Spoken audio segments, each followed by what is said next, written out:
السلام عليكم ورحمة الله وبركاته. أعزائي السادة المشاهدين، أهلا وسهلا بكم في حلقة جديدة. وحلقتنا النهاردة جايين نتكلم عن واحد من أكتر المسلسلات المنتظرة، وأنا الصراحة ما كانش من ضمن خطتي إن أنا أعمل عنه حلقة، لكن بمجرد نزول الإعلان قلت ما ينفعش ما أتكلمش عن مسلسل إيش إيش. مسلسل بطولة الفنانة مي عمر، المسلسل اللي بمجرد نزول الإعلان بتاعه بدأت كل الناس تتكلم عنه، وكلام كتير بيدور حوالين المسلسل والشكل والشخصية والدور اللي بتقوم بيه الفنانة مي عمر في المسلسل ده. كل اللي عايز تعرفه تفاصيل مسلسل ايش ايش هو ده اللي احنا جايين نتكلم عليه في حلقتنا النهارده. قبل ما نبدا الحلقه ما تنساش دعمك ليا، تعمل لايك، تشترك في القناه، تفعل زر الجرس عشان يوصل لك كل جديد وجديد. معاكم اخوكم اسلام، ويلا بينا نخش في الحلقه على طول.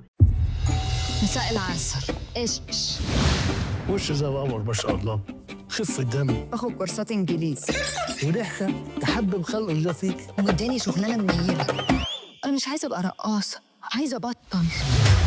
مسلسل ايش ايش، تعالوا الاول كده نتكلم ونتعرف على ابطال العمل. ومسلسل ايش ايش من بطولة كل من مع حفظ الالقاب للجميع: مي عمر، ماجد المصري، هالة صدقي، ادوارد انتصار، طارق النهري وشيماء سيف، محمد الشرنوبي، عصام السقا، ايهاب فهمي، ندى موسى وخالد الصاوي، احمد عبد الله ومحمد عبد الرحمن. وطبعا مسلسل ايش ايش من تأليف واخراج محمد سامي. وطبعا ده الموسم الرمضاني الاول لمحمد سامي اللي يدخل بيه بمسلسلين. المسلسل الاول هو مسلسل سيد الناس لعمرو سعد، وده كنا عملنا عنه حلقه واتكلمنا فيه، تقدر ترجع تشوفها. والمسلسل الثاني اللي معانا هو مسلسل اللي بنتكلم عليه النهارده، مسلسل ايش ايش. يعني احنا نقدر نقول ان محمد سامي داخل الموسم الرمضاني ده بينافس نفسه بمسلسلين. طبعا في توقعات كبيره جدا ان المسلسلين دول هيحققوا نجاح كبير جدا جدا، لان احنا عارفين ازاي محمد سامي في اعماله بيقدر يشدك وبيقدر يخليك قاعد في المسلسل حلقه ومستني الحلقه اللي بعدها على طول، والاحداث المتسارعه اللي في كل حلقه. فمتوقع له ان النجاح الكبير ان المسلسلين دول اللي هيكونوا من افضل المسلسلات في الموسم الرمضاني 2025. طب مسلسل ايش ايش، اول حاجه المسلسل ومن اللي واضح في الاعلان ان المسلسل جريء، المسلسل هيكون بلس 18، المسلسل هيكون غير صالح للمشاهده العائليه. وانا لما شفت الاعلان بس كده من الاعلان اللي شفته، لا المسلسل غير صالح للمشاهده في رمضان. يعني المسلسل ده كان ممكن ينزل خارج الموسم الرمضاني وينجح ويكسر الدنيا اكتر. طبعا زي ما شفنا في الاعلان بسبب الكلام وفي الفاظ بتتقال وشكل اللبس، غير ان المسلسل بيحكي وقصته حوالين خبايا واسرار عالم الرقص الشعبي.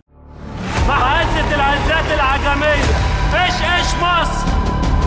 ابعد عني وفكك مني تنجح، هتقضيها فرق، هغرق امي. حتى المخرج محمد سامي بمجرد نزول الاعلان اتوجه له انتقادات كتيره جدا من الجمهور، وكانوا بيسالوه هل محمد سامي شايف ان البنات الشعبيه هو ده لبسها او ده الشكل اللي بتظهر بيه، او ان هو مقتنع ان هو ده شكلهم في الحقيقه. طبعا ده كل اللي كان بيتقال حوالين المسلسل بمجرد نزول الاعلان. لكن احنا هنا جايين نتكلم عن مسلسل هيتعرض وهنشوفه قصه المسلسل وايه اللي بيدور حواليه المسلسل واحداثه، وايه الصراع اللي هيكون موجود، لان احنا عارفين ان محمد سامي في اعماله لازم يكون في صراع موجود داخل الاحداث، وصراع كبير جدا والمواجهات. وطبعا مسلسل ايش ايش بيتكون من 30 حلقه وهيتعرض على قناه MBC مصر ومنصه شاهد. تعالوا دلوقتي نخش ونتكلم في قصه واحداث المسلسل. المسلسل بيدور حوالين شخصيه شروق اللي بتجسد شخصيتها هنا الفنانه مي عمر، اللي هي ايش ايش. ايش ايش اللي ورثت جمال امها وفقرها، وان هي بتلاقي نفسها بتشتغل رقاصه غصب عنها، وبالصدفه بتدخل الى عالم عائله الجريتلي اللي بتكتشف بعد كده ان حاضرها المأساوي ليس إلا امتداد لأسرار عائلتها المأساوية المدفونة في العيلة دي. طبعا المسلسل بيدور في إطار اجتماعي تشويقي، وإن المسلسل بيورينا العالم المخفي والأسرار اللي حوالين المهنة دي من جيل إلى آخر، وده اللي هنشوفه خلال حياة إيش إيش اللي كانت مستنية حياة تانية ومختلفة عن الحياة اللي مشيت فيها أو اللي هي ما اختارتهاش. والفنان ماجد المصري هنا هو هيجسد شخصية رجب الجريتلي، واللي هنشوفه في الأحداث بيتجوز إيش إيش، واللي بيتجوزها غصب عنها. وطبعا هيحصل ما بينهم العديد والعديد من الصراعات والمواجهات.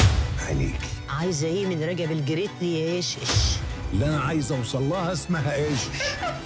اما الفنانه هالة صدقي فهتجسد شخصيه شاديه، وشاديه دي الفنانه هالة صدقي هتكون شخصيه وصوليه، واللي بتحاول بكل الطرق تحقيق مصالحها ومصالح اولادها بكل الطرق المشروعه والغير مشروعه. اما الفنان محمد الشرنوبي اللي خلال لما اتفرجت على الاعلان شدتني جدا شخصيته في المسلسل ده، وشايف انه هيكون دور مختلف عليه وجديد، وهيقدم شخصيه مختار شغال في تجاره السيارات لكن عنده اعمال كتير جدا مشبوهه، ان هو شخصيه شاطره جدا في خداع الناس اللي حواليه حواليه. طبعا زي ما شفنا في الاعلان ان هو هيقابل ايش ايش وهيتعرف عليها وهيقرب منهم، ومن الواضح ان هيكون في بينهم في الاول قصه حب.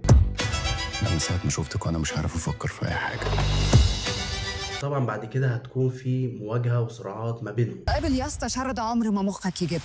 وطبعا خلال الاعلان شفنا الفنان ادوارد واللي قايم بدوره شخصيه اسمها بوشكاش جوز خالة ايش ايش، وهو شخص انتهازي مش بيدور غير على مصلحته وبس. مليون جنيه ولا الفضايح؟ والفنانه دينا بتقدم شخصيه اسمها تيسير كابوريا وهي هتكون خالة ايش ايش. ستي بنت اختي ونودجيه عليها.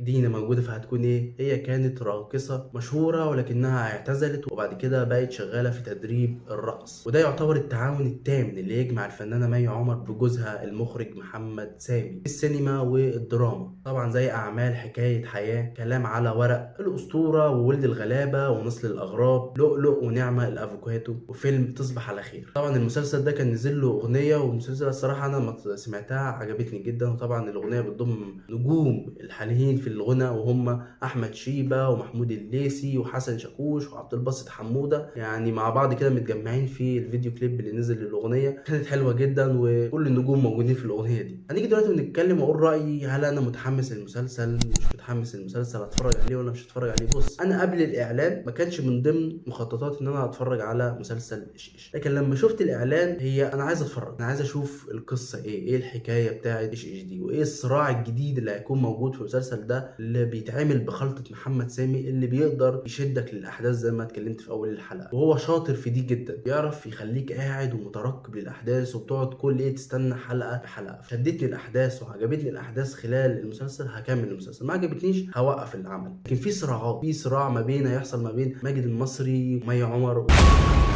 حقي هاخده وهبكيكي على أقرب الناس ليكي.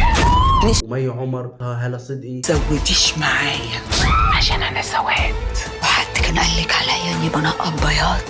لو رحمة ستي لبست امي لا تشوفي وشي ده كل يوم في حكايه شكل، واخليك اليوم اللي حلك فيه تفرحي فرحة عيل ابن 6 سنين أول يوم رمضان وهو ماسك الفانوس وبيغني وحوي يا وحوي وحوي يا وحوي. في صراع، وفي محمد الشرنوبي هيكون في بينها صراع مع مي عمر. خلي الدنيا كلها تعرف إنك بقيتي مراتي. مش موافقة، ما بتجوزت راجل غلطت معاه. انا بحب النوعيه دي من الاعمال اللي فيها مواجهات وفيها صراع، وزي ما قلت ان محمد سامي شاطر جدا في الحته دي وبيقدر يشدك، فهنتفرج عليه ونشوف. والله الاحداث مشيت زي ما انا متخيل او شايف ان ممكن يبقى الصراعات والمواجهات هي اكتر من القصه بتاعه الرقاصه والحاجات دي كلها. ممكن اكمل، لقيت الدنيا ماشيه في السكه بتاعه التانيه دي، هوقف المسلسل ومش هتفرج عليه، او ممكن اخليه بعد رمضان وبس كده. محمد سامي داخل بمسلسلين، هينافس نفسه زي ما قلت، ويقعد بقى يقول ايه لو مسلسل سيدي الناس نجح، طب مسلسل ايش ايش، او ايش ايش نجح، طب مسلسل سيدي الناس. وهيقعد بقى ايه هو قاعد كده ايه يتفرج كده ويشوف الاراء ويشوف ردود الفعل على المسلسلين. هو ناجح في الحته دي وشاطر جدا في الحته دي، فكل التوفيق للجميع. وبس كده نكون اتكلمنا عن كل حاجه ليها علاقه بمسلسل ايش ايش. اتمنى تكون الحلقه عجبتك، فلو عجبتك الحلقه ما تنساش تدعمني، تعمل لايك، تشترك في القناه، تفعل زر الجرس عشان يوصلك كل جديد وجديد. كان معاكم اخوكم اسلام، اشوفكم على خير الحلقات الجايه. سلام.